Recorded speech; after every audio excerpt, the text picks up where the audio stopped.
Hey everyone, welcome to Our Small Footprint. My name is Nyssa, and if you're new here, we are a large family living off-grid in Australia. It is Sunday. I got back from my 7-weekly grocery trip on Friday evening. Yesterday was spent sort of slow, but catching up on a lot of stuff.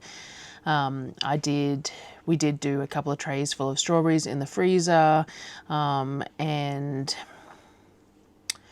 raspberries in the freezer, some sorting of things and that sort of stuff. So I'm going to do this Sunday chat, and this is going to probably come out on Tuesday or Wednesday instead of the Monday like it normally does, because I'm going to put the grocery haul video out first, because otherwise it doesn't make a whole lot of sense. But I haven't recorded the price breakdown of the talking parts other than the actual grocery haul for the grocery haul yet. So I need to do that this afternoon. But it is Sunday morning and everyone is at church as usual. So I need to get a few things done, which is when I normally do this recording, because it means that no one else is around, which I appreciate. But also I need to get a few things done. And so I chat while I'm doing them. I am actually going to, give me a sec. Needed to get my automatic fly spray working. I'm actually going to start off by making some dough. I'm going to make some of those baguette, the recipe that I've been working on, and the last thing that I'm going to try before I share it is I want to make them slightly less to a tray so they spread a little bit flatter. I'm not liking quite how high they are. It just feels like too much bread either side of the fillings unnecessarily. So I want them to spread flat a little bit. So I'm going to put less per tray and see how that works, and maybe make them a little bit smaller. That's the last iteration of the recipe that I'm going to do before I share it. But I also need to do a couple of other things. I need to get the broccoli into veggie containers, and I potentially need to start roasting the tomatoes for pizza sauce. We'll see how we go. It's hot and sticky and I'm pretty exhausted still. It's a long few days, and then coming back, and then we did have some catch up yesterday of some schoolwork and some other stuff that has not been done in the 3 days that I wasn't here. So yeah, we will see how we go, but I am going to mix up that dough, and then hopefully it's the final sort of thing that I want to do to share it. And it works. Right, now part of the reason I'm doing that too, I don't think I said, is because we have lettuce and we have tomatoes and we have cucumbers, and I can shred some carrot up so we can have some really nice ham and salad rolls. We've got some honey ham that I bought, or some ham, boneless ham to slice.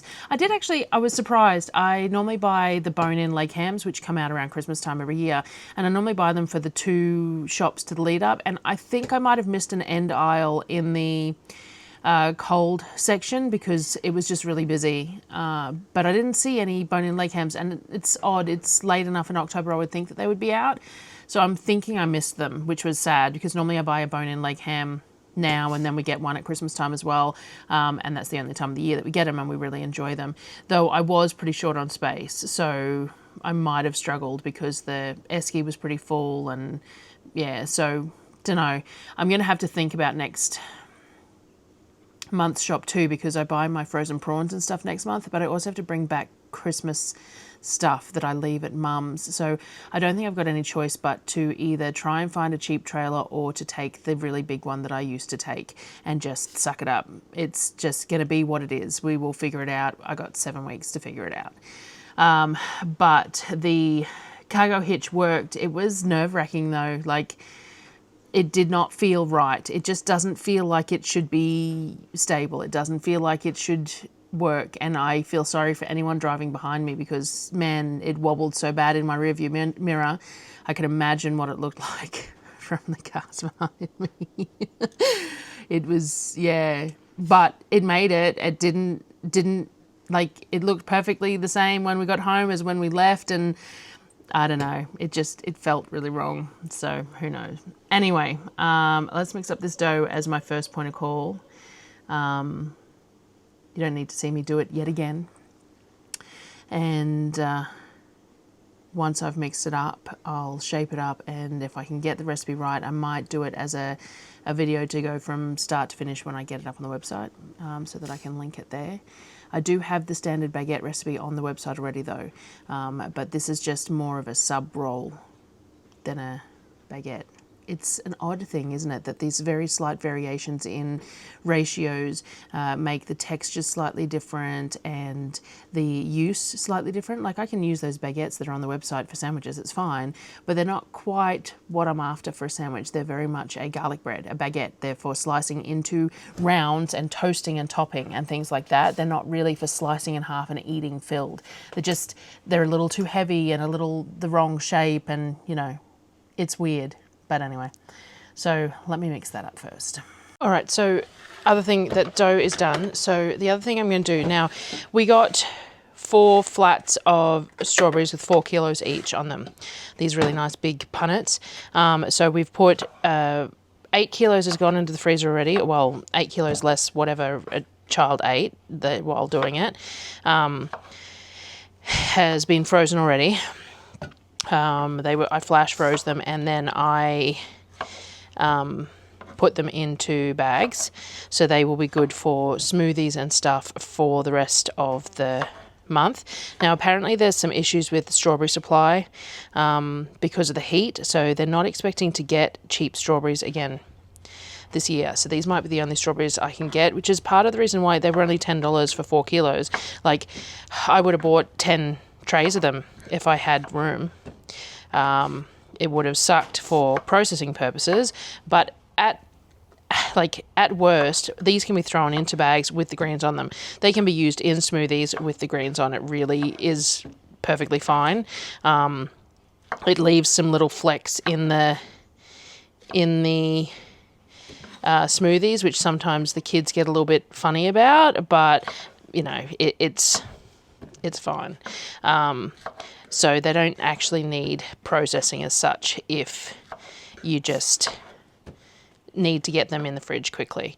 And of course I can can them. We've got a few that have got a bit yuck in the bottom of this one, which happens because the heat, they're kept in cold temperatures, and then I'm transferring them in the heat of my car. My car sits open with reflectors in the back, but in the car park of Costco for 2 hours, and then I drive the next 3+ hours home. Now in the X-Trail I'm lucky and I've got air conditioning, so everything in the car is kept cool-ish, but it's not cold.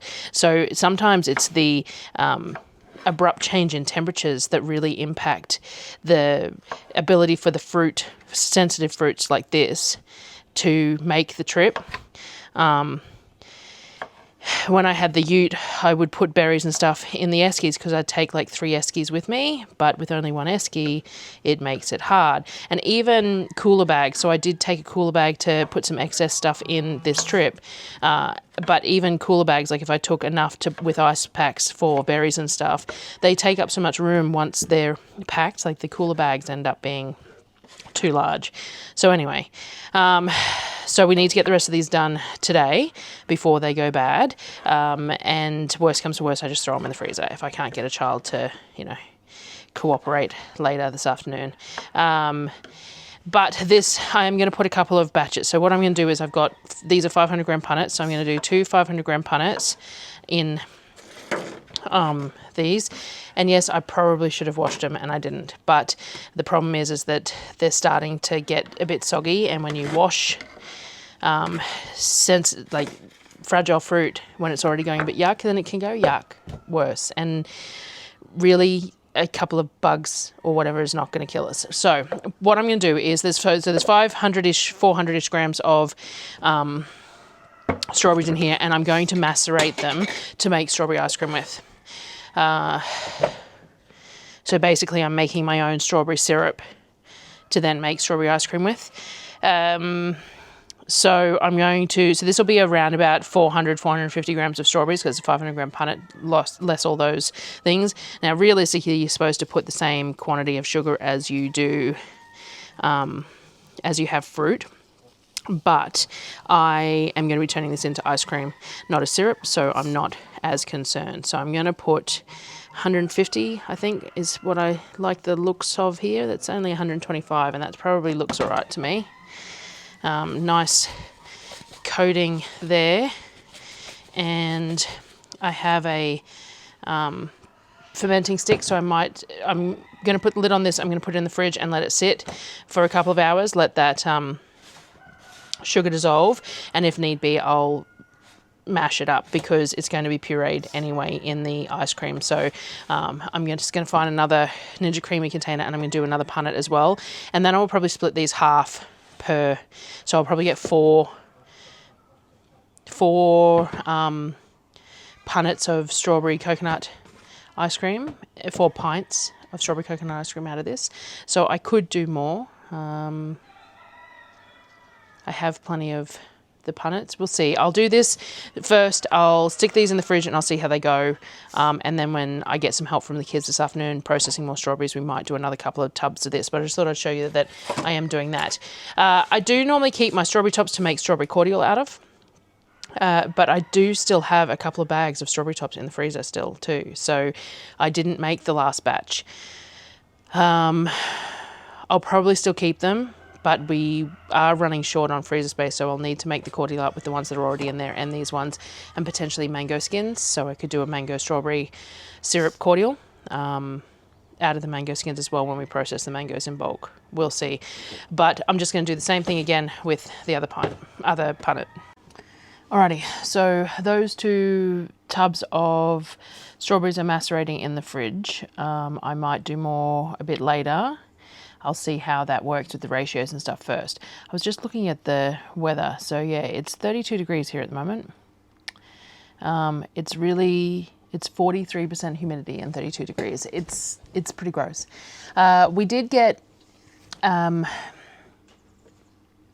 a couple of loads of water brought in because we still don't have the ute and we've been struggling to keep on top of water, and the kids want the pool set up, which we would normally do locally, grab water backwards and forwards, but without the ute we haven't been able to. So we got a load of water to put in the pool so that the level is tall enough to go over the filters, the inlets for the filters, and a load into the rainwater into the drinking tank as well, and we will probably put one more load in there, that just to give us, that'll give us 10,000 litres that went in there, and then we'll do our normal get water every time we go into town, and we will stay on top of it over the summer when we don't get a whole lot of rain. We generally get rain again in February-ish, though last year was really weird with the rain patterns, so we'll see how we go. But we generally don't have a wet season again until February, though we do get some over Christmas time sometimes. It really will just depend. So we keep on top of water fine when we go in 2 or 3 times a week, and Darryl just grabs water every time he goes into town. But the thing is that we haven't had the ute, and we haven't wanted to put the pressure on the X-Trail because it's the only vehicle we have, and it wasn't meant to be for that. It was meant to be as a backup vehicle, not as our water haulage and stuff. So anyway, but it does, we put the water in the pool, and then the pump wouldn't turn on. Now that's probably on us. We were going to try and keep the pool running year round, so that we didn't have to worry about, you know, shocking it with chlorine and stuff at the beginning of the next summer and all that sort of thing. But we don't really have the capacity to, because there's still evaporation even in winter. So you still have to keep the water topped up. You still have to run the pump, which takes power. And in the end, we didn't. So we've had to shock it again. We've kept it semi-clean throughout the winter, and then have done a really good clean of the water, a shock and a skim and all the rest of it. Got the water up to the point where we could turn the filter on, and the filter won't turn on. It's been off all winter. Like, these things aren't meant to, like, we didn't clean it out at the end of last summer because we were intending to keep it running all winter, and we didn't, and it's on us. The filters aren't particularly expensive. They're just the Best Way brands because we've just got an above ground Best Way pool. They're not particularly expensive, but it's a cost that I'm a little frustrated with having to spend again, when it's our own fault, you know. And this is the kind of thing that I get some comments about sometimes, and well, you should have done that, should have done that. Yeah, I know, but we didn't, and I'm sharing because this is the warts and all share that I do. We didn't do the right thing with the pump because we were going to run it all winter, and then when we didn't pull the pump and filter system. It's one of those sand filters that has the pump attached to it because they're the lowest power draw. and we didn't do it, we didn't clean the sand out, we didn't, and et cetera, and we've troubleshooted and it will not turn on. So something somewhere has gone awry, whether it's been weather related against something and the power itself isn't going through. I don't know, but they're not an expensive pump. They're not worth repairing unless you can do it yourself, and we can't find out what's wrong. So we're just going to have to replace it. So I'm going to have to order a new pump in to replace that before we can get the pool going, which is a bit disappointing for the kids because we just put water in it. But that's life. So once we've got the pool going, that will be great because it gives the kids something else to do in this heat. They get in and they get cool, and then they, wrap themselves in a towel and they go back to their schoolwork, and then they come back out and they get in the water, and it works really well over the summer. It's always an investment. Having a pool out here is a significant investment. There's the cost of the actual pool. Of course, we have fencing all the way around it as well, which was an initial outlay to buy. We bought the pool fencing secondhand, but to put it up, and then there's the chemical cost, the water cost, the extra power. So we use the generator a bit more because we have to run power more to run the pump for the pool and things like that. But it's worth it for the kids in summer because it's just really hot here, and it really helps with that to get them up off their bums doing something, because they don't want to run around outside. It's too hot, and we don't want them running around outside either. It's too hot. So yeah, it's one of those things that each year is a struggle to maintain and a struggle to keep running and to have enough water for and things like that. But it really is quite necessary, realistically, to just maintain comfort levels for the kids, especially now that they're doing the distance ed schooling, they have to sit on the computers for a bit more. Whereas when we did the more lenient type homeschooling, we did a lot at the dining table underneath the fan and things like that. But it is what it is. As usual, we manage. This is what I do, is I make what we need to do and what we want to do, and I find a happy medium and we manage.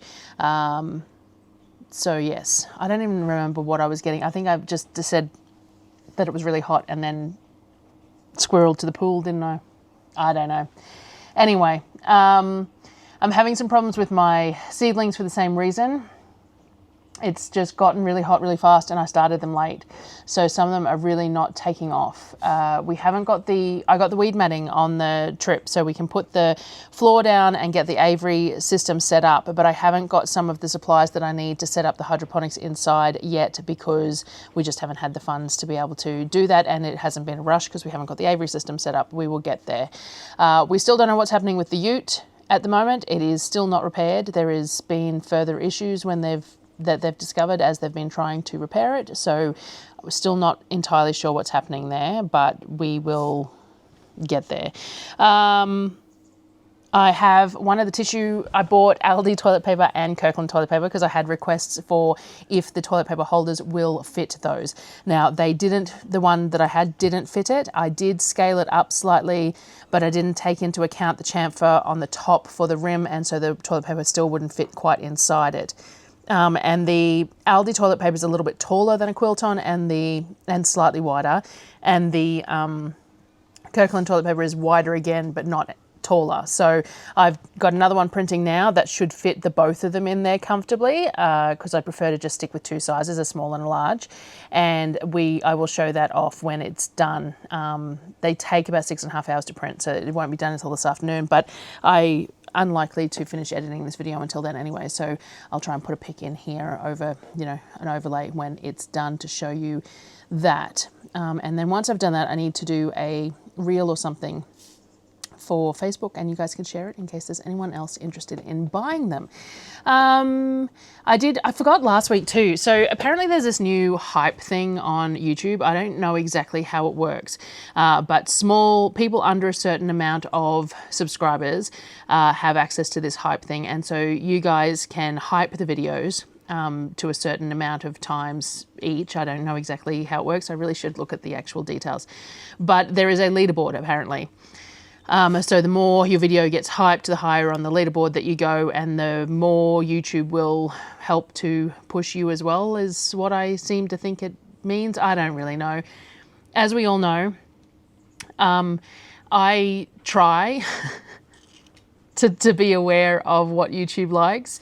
But in the end, I am doing what I can with the time and the scope and the materials and the resources and, you know, the content that I can. So in the end, as much as all these things, and I appreciate everyone's comments and I appreciate everyone's views and I appreciate everyone hitting the hype button and everything else, I really just don't have the time to cater for YouTube's needs. Which is why I don't grow particularly big, but I don't need to either. I am very comfortable with the slow growth. Though I don't know what's happened on YouTube lately. I spoke to a couple of other creators as well, and like my subs were in the negatives for a week and a half. I was losing subs every day. I wasn't, because I was gaining some and losing some, but ending up in a net negative. I don't know why, but I've picked up a few over the last few days with the shopping videos and things like that, which I always do. I don't know that they always stick around once they realise that my content isn't all shopping, but it still looks good to YouTube for me to pick up subscribers on a video, because I think when I get lots of subscribers on a particular video, they push that video a little bit harder. I don't know. YouTube is a fickle machine that seems to favour the already big people, or sometimes someone just all of a sudden goes viral for something and you look at the video that's gone viral and you've gone, why? Who knows? But I am happy plodding along the way I am, but the hype thing apparently helps to push me out to other viewers. So if you see the hype button and you click on it, that would be appreciated. And of course, liking, subscribing, commenting, all that sort of stuff. The stuff that I never remember to ask to do. And quite often I get to editing this Sunday video and go, they told me to mention that and I forgot, because it's really not, I know. I should treat it more like a business, but it's as much as the YouTube is about earning an income, and it definitely is. We couldn't do what we're doing without the income from YouTube. But at the same time, I'm giving it as much as I can. So, you know. What else did I need to say today? I'm not sure. I might pull this dough out. It's really warm today, so I think I'm going to shape it quickly rather than let it get too proofed up, and just let it do the second proof on the trays, because sometimes by the time I'm shaping the second half of the dough, the first half I've proofed right off because it's just really warm. So I'll do that, and then we might be able to have warm bread rolls for lunch today, which would be nice. I do need to pull some meat out for dinner actually. I didn't buy much meat while I did the shopping because we have plenty of meat. So I went through the butcher and I showed going through the butcher, but there just wasn't anything particularly on special at the butcher worth me getting this trip. Because I just don't have the room. So I've been buying the bulk meat partially because it's consistently priced, so I know what it is. I can look online, I can see what the pricing is, whereas when I go shopping at the butcher and stuff like that, I don't always know what I can get for the price. But also because now that I'm only taking one esky, I just don't have a lot of spare room for cold stuff, especially not in this heat. Winter's not such a big deal. A lot of it could go in cool bags, not be an issue, but in this heat, it's really important that everything goes in the eskies and stays nice and cold, and I just don't have the room at the moment. So I tend to buy less meat on the shopping trips and buy the bulk meat orders that get delivered, because it's just easier to do it that way currently. So I've got plenty of chicken breasts and thighs still in the freezer from the last meat order, and I've got a couple of 1 or 2 big rumps left still too. I do have the lamb racks. That was from 2 meat orders ago, and we just weren't exactly happy with them. They're okay, they're just lamb racks, but they're, anyway. But the big thing is that I have to remember to defrost it to cook it. So I have to pull one out to defrost and then cook it, and I just keep on forgetting. So, but they are in there as well. And we still have bacon bits and stuff from the order too. And chicken wings and some chicken drumettes. So we've still got plenty of meat there. So all I really bought was the deli type meats and the pork roasts that I make all the gyozas and sausage rolls and all that sort of stuff out of. So the big thing is that because normally when I come home from these grocery shops, I have like a couple of trays of chicken or whatever else, and we just eat through those in the first week or whatever, and I don't have to worry about pulling meat out to defrost, but I have to remember to pull meat out to defrost because I didn't buy any, ready to eat meat. So it's hot and I don't necessarily feel like food when it's hot, and so I have to think, well, I'm going to want to eat dinner though. So anyway. But I might get this dough shaped anyway first up. All right, so I've broken them up into about 120 gram balls, and I'm just going to shape them. Now, it has been pointed out to me that my Discord link seems to not work. I think it must expire after a certain amount of time. I think there's an option for me to do one that doesn't expire, so I need to have a look at that, and I will sort that out and put that link in the description for this video. So if anyone's tried to join and hasn't been able to, please try again. I need some semolina. I have my baguette pans handy, so I'm just going to use a couple of those and then whatever I have to use as well. And I'm just going to shape them, and I'm going to make them a bit thinner and longer than normal so that they potentially are that little bit flatter and more Subway-like than hot dog-like. That's what I'm going for, is more that flat, foot-long Subway shape rather than the hot dog shape. So I'm just going to shape all these and I'll get them in the oven. I'll bring you back. All right, so they're all shaped. The oven's preheating. Now, because I'm going to have the oven on, I may as well get this done while I'm standing here waiting anyway. So I like to do roasted tomatoes for my pizza sauce, which is one of the few things that I make with fresh tomatoes. I use tinned tomatoes for pasta sauces and things like that because they're just cheaper and it just really doesn't make much difference. But pizza sauce is just, it's versatile too. It can be used for things that aren't just pizza. And roasting them first gives it this really rich flavour. So all I do is I quarter my tomatoes, roughly core them, and throw them in a pan. I will add some, normally I would add some cloves of garlic, but I didn't actually buy any garlic. I didn't think about it, and all the rest of my garlic is frozen. Normally I would roast some garlic. I might just put some garlic powder over the top for this batch because I didn't grab whole cloves. Normally I would put whole cloves in here, roast them while I'm roasting the tomatoes. But I will add onion and roast that as well. But I just fill trays, so I can fit 4 of these trays in my oven. So basically that's what I do, is I just run 4 trays of tomatoes roasting all at the same time, and then we will puree them. But it also means by roasting them, I can actually throw them in one of my Cambros or something in the fridge, which takes up less room than the box, but not by much, and finish the sauce off tomorrow. Because I'm not going to have time to do it all in one day along with everything else, but I do need to get some room in my fridge. So this is what we're doing. Now, I didn't grab the piece of paper with all the prices for all the veg on it this month, so I don't remember what things cost, but the tomatoes were a pretty good price, and I got 2 10 kilo, 15 kilo boxes. I'm not entirely sure. Because we have no pizza sauce left on the shelf. So this will be really good. I did buy some of the tinned tomatoes, the 800 gram tinned tomatoes at Costco. I would have liked to have bought more than 1 container of them, depending on what I get done this month, but I was concerned about space, so I only bought 1. Again, I think I'm going to have to organise something in the way of a trailer or something for next month, because I'm just limiting what I buy so much each month because of space. And then if I'm already limiting stuff, but then I have to add Christmas stuff on, I just don't think it's going to be doable. So I'll figure something out.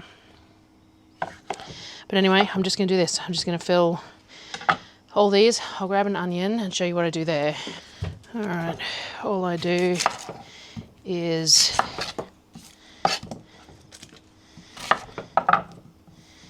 take the skin off.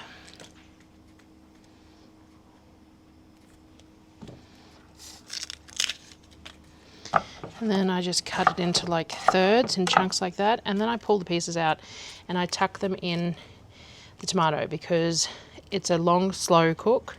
And I find that if it's too exposed, sometimes the onion burns before the tomatoes are how I like them. So I want some caramelization on the onions and the tomatoes, but I don't want excessive. I don't want it to taste burnt. And we also, the goal of this is when you roast them like this, they lose a lot of liquid. So it becomes a lot more condensed. And you can also use a holy spoon to scoop them out of the tray and leave a whole bunch of liquid behind.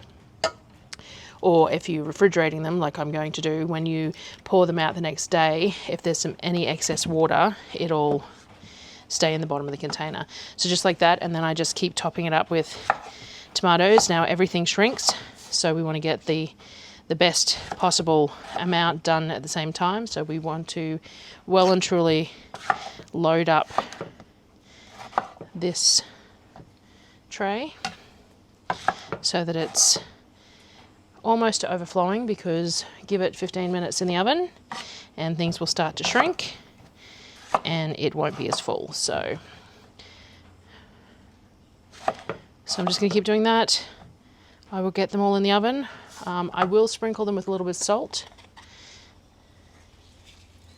as well. And I normally spray them with a tiny bit of oil just to help with the caramelization on the top, and throw them in. Probably about 160 to 175 for probably 2.5 hours. You get low and slow, get them really nice caramelization, get all that liquid evaporated, and you've got some really intense roasted tomato sauce. So I'll show this to you when they're done, but you don't need to see me cut up the whole box of tomatoes. As you can see, I don't worry too much about scars on the skin or anything either, because I'm going to puree it in the Thermomix anyway. So all of that will be pureed, and I leave the skin on. I don't leave the skin on for things like soups and stuff. Like if I was roasting this for soup, I would roast it in halves like this, face down, and then once it's roasted, you can just pull the skins off really easy. But for pizza sauce, I don't take the skins off, because the skins have all that flavor and nutrients in it. And when you're having it on pizza, that little bit of texture of the skin, those little ribbons of skin that you get, no matter how much you puree it, even in the Thermomix, don't really make any difference, because you've got lots of texture on a pizza anyway, so you don't even notice it. So anyway, so just like that, filled really full in the oven. 3 more, and I'll show them to you when they're done. All right, tomatoes are in, bread's out. Still not quite what I was going for, but pretty close, and a good size. These are a much better size for individual, like, long sandwiches. So these are 120 to 130 grams ish, and I'm pretty happy with that. Now the oven did run out of gas in the middle of cooking, so we had to replace the gas and stuff, which won't have helped, but I'm pretty happy with these, but they're still not quite exactly what I'm after. So I'm going to try, changing something again the next run as I do. And tomatoes, and I'll show you them when they're done. But yeah, I'm going to let these cool just a little bit, and then we're going to have these with some ham and salad. So hot rolls with ham and salad for lunch. It sounds absolutely amazing. So all right, so the tomatoes are done. So we've got some colour on them, but mostly just roasted up. I'm actually going to put these into a container and stick them in the fridge, because I'm not going to process them today. It's just too late. It's already 3:30 and it's hot and gross. It also has rained some. But what I wanted to show you was what I was talking about with the skins. So if you wanted to peel them, once you've roasted them, the skins just peel off. They just peel off like that. All right, so yeah, so if you wanted to peel them, roasting them means that you can just pull the skins off just like that in one piece. So that is handy if you decide that that's what you want to do. So all of these are done. I'm going to let them cool a little bit, and then I'm going to stick them in a container in the fridge, and then I will process them tomorrow. All right, so this is what we ended up with. This big Cambro container full of tomatoes. It's an 8 quart, something like that. And half a smaller one as well, because it didn't all fit. Now there's plenty of liquid in here, so what I did was I left the excess water behind in the things. This is all 4 trays combined, and this is just tomato water. theoretically this could be used for something, but the problem is that I regularly keep tomato water and then I never end up using it for anything. It's just not a resource that we are real, you know. What I might do though is that we've got some sorghum, and I could soak some sorghum in this, and then the pigs could have it as a meal. So I might get Sonnet to grab one of the 1 kilo containers of the sorghum from, you know, the buckets out near the chicken pens that Phil gave us. Yeah, and we'll soak them in this tomato juice and the pigs can eat that tomorrow. So we'll do that, and then that way it's used for something and the pigs can have a soaked green meal tomorrow. The acid in this will break it down, and the heat and everything else, it'll be a nice treat for them. So that is the tomatoes done. I'm going to put these in the fridge, and I'll record turning them into pizza sauce, but obviously that's not going to be part of this video. This was just a Sunday while I'm getting stuff done kind of a thing, and it is now 5:15, so I'm going to get sorted for dinner, and I will come back and finish this off shortly. I've got the lid to the toilet paper roll dispenser is finishing. I might come back once dinner and everything else is done and finish out this video, because just the day has got away from me. So I'll be back. Good morning. I was editing my Sunday squirrel video late, like it is Wednesday morning, but I was editing it last night because we're putting it out late. So, you know, my weekly squirrel video, and realized that I didn't actually finish it out because I was doing too many other things at the same time. So I just want to quickly film this clip before I upload it and everything this morning. And I thought I'd take advantage of filming this extra clip to show you the different size toilet roll holders that we were talking about. So I had some requests for toilet roll holders that would fit the Aldi and Kirkland toilet paper. So what I did, so this is the standard one. This size fits a Quilton or a Kleenex or whatever else, and fits it perfectly. So the toilet paper goes in, you pull the core out of the toilet paper, take the middle of the toilet paper out through the top, and you've got a toilet paper tissue holder or camping toilet paper holder or whatever you want to use it for. So this one fits standard Quilton and Kleenex and that sort of style rolls. And then I got the Aldi rolls, the double length or quadruple length or whatever they are, and the Quilton rolls, and I adjusted the size. So I had to do it a couple of times to get it quite right. The Kirkland fits very firmly. You can see that it's squished in there, but it works. The rim is slightly narrower than the rest of it, so you just have to get it past the rim. So you take the core out, squish it up, pull it in, and then pull the core out of the middle of the toilet paper, and it works perfectly. So this one fits the Kirkland and the Aldi toilet paper or any of those sort of oversized rolls. And the standard one fits the Quilton and the Kleenex and things like that. So that's the size difference there. And I will have the option, I'll put the option up in the shop as size wise, because I know that there was a couple of people who reached out and asked about it, and I said I would let you know once I figured it out. So this one, Aldi, Kirkland, fits fine. Bit of a squish to get it in initially, but because you're pulling it from the center, it doesn't matter. And this one for Kleenex, Quilton, that sort of thing. So I'm so happy with these. It took me a lot of work, a lot of prototypes, a lot of iterations while I was learning to figure out how to get them to work and how to make the lid seamless, and then to create the seamless patterns in just the right shape and size to fit all the way around without much of a join and things like that. And it's been fun. I've really enjoyed it. But we have one of these on every desk in our house, which is great. Practical, but also just neat. So anyway, I'll put these up. So yeah, I'm going to end. Can't remember what else is in this Sunday Squirrel. There was a bunch of different bits and pieces. I don't know. It was literally just a squirreling, winding chat. So I'm going to leave it at that. I've been filming each day with all the food prep, so we'll just start running some videos off one after the other of the food prep, and I found that you guys seem to enjoy the chatting while the food prep too, so I probably will do a little bit more chatting during food prep as well, and we will try and get maybe 3 videos out a week over the Christmas period when YouTube decides to pay better and things like that, kick up some money over Christmas. we will see. No promises. But yeah, so it poured all day yesterday, but it's a bit clear today and it's supposed to be a bit cooler. So we're going to try and work on that garden structure today. So we will see. But thanks for joining me again. And thanks for watching. Thanks for hyping. Thanks for subscribing. Thanks for liking. Everything that you do within the channel is very, very appreciated. Everyone who joins memberships and everything else is like even more appreciated, but it's not necessary. Everyone who does just click, like, sub, share, whatever, really appreciate just the general community and views. And I'm very grateful that I have the opportunity to continue to do this. So thank you very much. And I will see you guys on the next video.